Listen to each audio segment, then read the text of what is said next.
Hello, this is Claudia from bubblespot.com, and this is the beginning of the 2013 Valentine Marathon. We start with how to carve your own stamp starting from a digital design.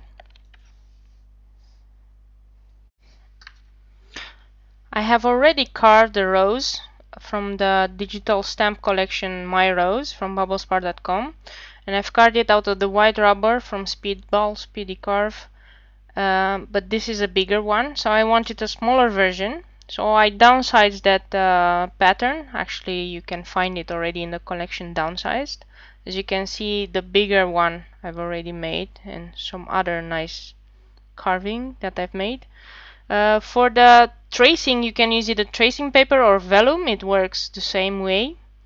And this is another thing that I've carved, which is quite intricate, especially with the small circles. But let's start with the basics. What you need is going to need some rubber from Speedball is the one I use. This is the pink variant, and this is a bit not so thick. The white one is very thick, and the nice part about the white one is it's like butter, so you can very easily carve it. But it doesn't work for very intricate carving. The pink one is a little bit more resistant, and you can do really intricate and small things because it gives you more resistance when you're trying to carve it. So what I've done already is transfer the image on a piece of vellum, and now I'm going over it with my pencil so that I really have a lot of how do you say, the carbon from the pencil, because that's going to be transferred onto the rubber. So I'm making sure that I have enough transfer material when I'm going to put it over so that I can see what I'm carving out. Another difference between the white carving material and the pink carving material is that the white one is a bit more, let's say, crumbly. So like I said, it can be used more for bigger images, but the pink one is not crumbly and it can be used for really small things. Also, the white one you can carve on both sides because it's very thick. Now I'm actually transferring the image. What you need to do is turn it on the other side and actually apply some pressure. This will transfer the pencil marks onto the rubber. You can pick and see if you've transferred enough.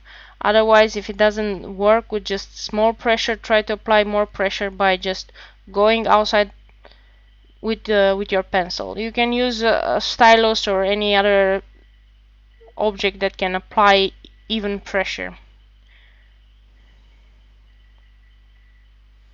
And always pick so that you can make sure that you've transferred enough so you know what to carve. When you're gonna start carving, you have to make a decision what you're gonna carve. Are you going to carve in a way that leaves an outline and the insides are going to be blank, or you're gonna have to carve the outside so that you have a very, how do I say, strong image. So this time I've decided to carve the outside, and I'm using two of my carving tools. These are the handles, and I have several cutting knives. These you can buy from several shops that I will list later on. These carving knives have different sizes. Most of the time I'm using a 1 and a 2 in the beginning and the bigger ones at the end, because in the beginning you have to do the outline. So I'm starting with the 1. It's always handy to have 2 handles because you don't have to change so often. And as you can see, there are 2 ways of carving this. One is keep your hand pretty steady and move the block around, or just move your hand along the outline of your image. The number 1 carving knife is really small, so I use it mostly for outlines. So my first cutting around will go with the 1, because I don't want to go with a bigger one because it's very easily to make mistakes and you don't want to ruin it.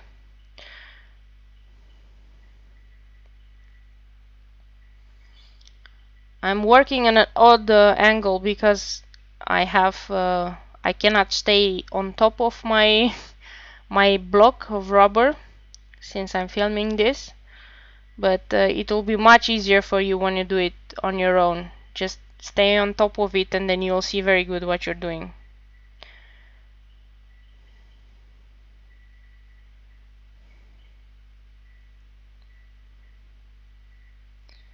You can always go back. So what I do after the first pass, I always go back and make the cut deeper and deeper, and then I can go and remove all the excess from outside, and in the end I will go with a very big cutting one to make it level.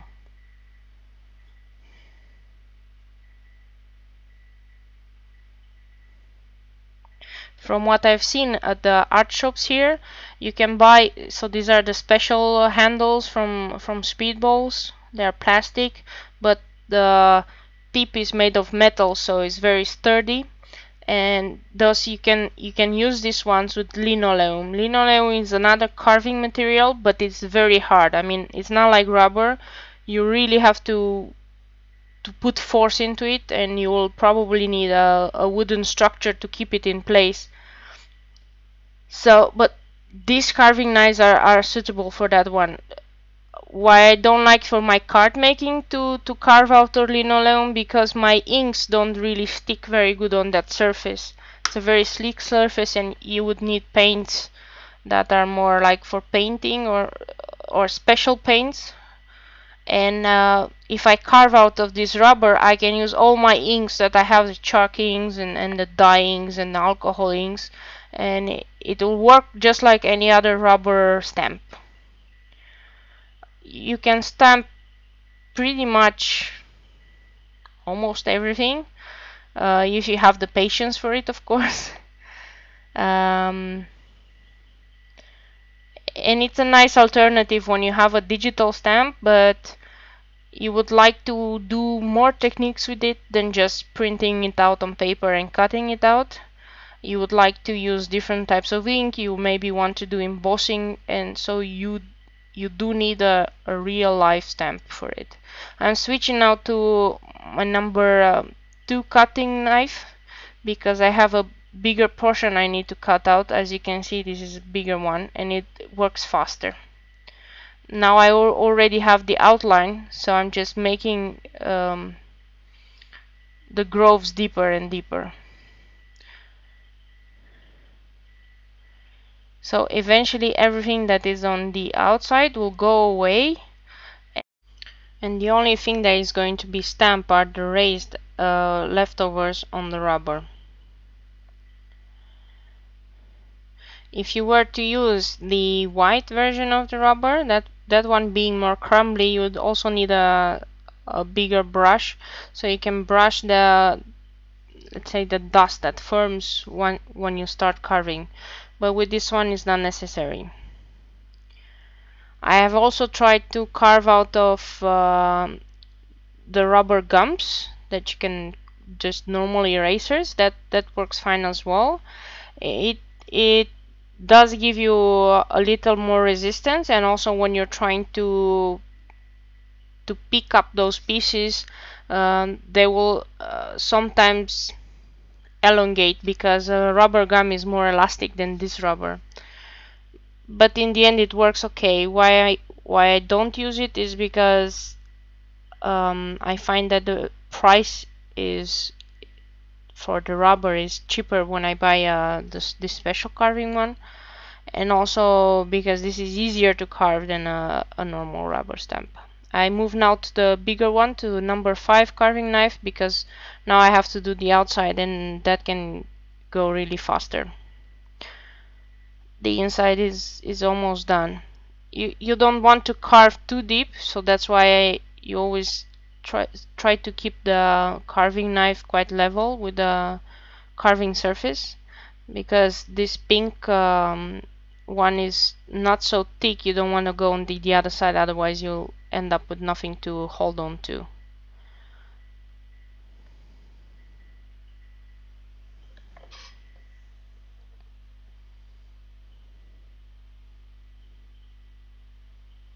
I'm using my cutting knife to get rid of the excess rubber. As you can see, it's very easy to cut. It doesn't really give you much resistance against a cutting blade, so be careful not to cut your fingers.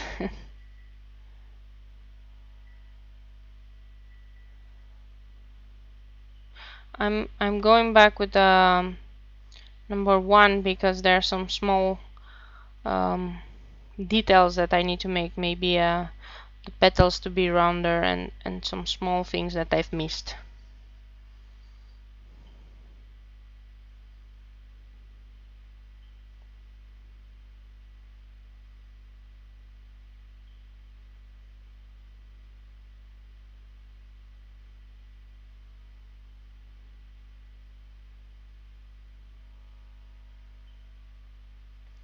Now, the most important thing of this whole process is actually to test your stamp. So I'm always stamping it with a very bright color so I can see if I missed some spots, if I missed some of the rubber that is not supposed to stamp in the final image. So there we go. As you can see in what I've stamped, there are some red flakes where they're not supposed to be. So I'm going in and I can see them now because of the red spots, and I can get them out.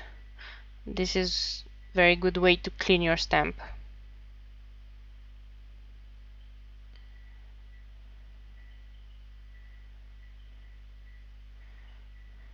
This doesn't take extremely long. This video was only sped up like 150%, so originally was like 20 minutes for this image, but I do take my time, so it's not very difficult. You just need to practice, and I would suggest at first to practice on the white rubber because that's very easy to carve, and then you can go on and use the pink one. Now, in order to get rid of all the other parts, I'm using the blade of the cutter because it's quite wide to level everything out. Otherwise, with the carving knife on the outside, you always have some streaks remaining. And in the end, I'm going to test it again, make sure everything is good.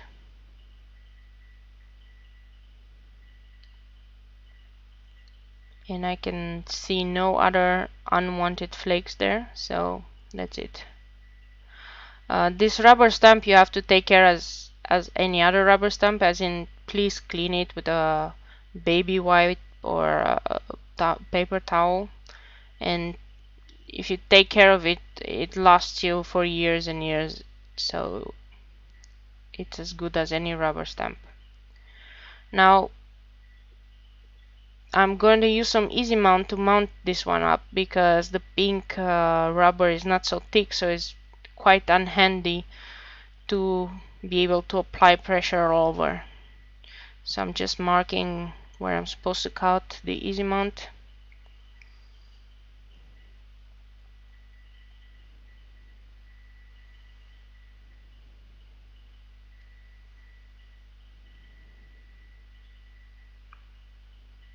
Always test on the easy mount which one is the sticky part and which one is the clean part, so that you don't by mistake do it the other way around.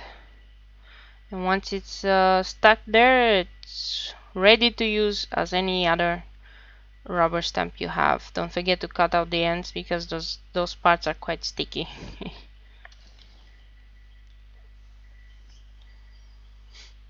And to clean your scissors after you've cut the easy mount, you just use some rubbing alcohol. And that was it. Join me for the next video to see where I've used these newly carved stamps in a project for Valentine's Day.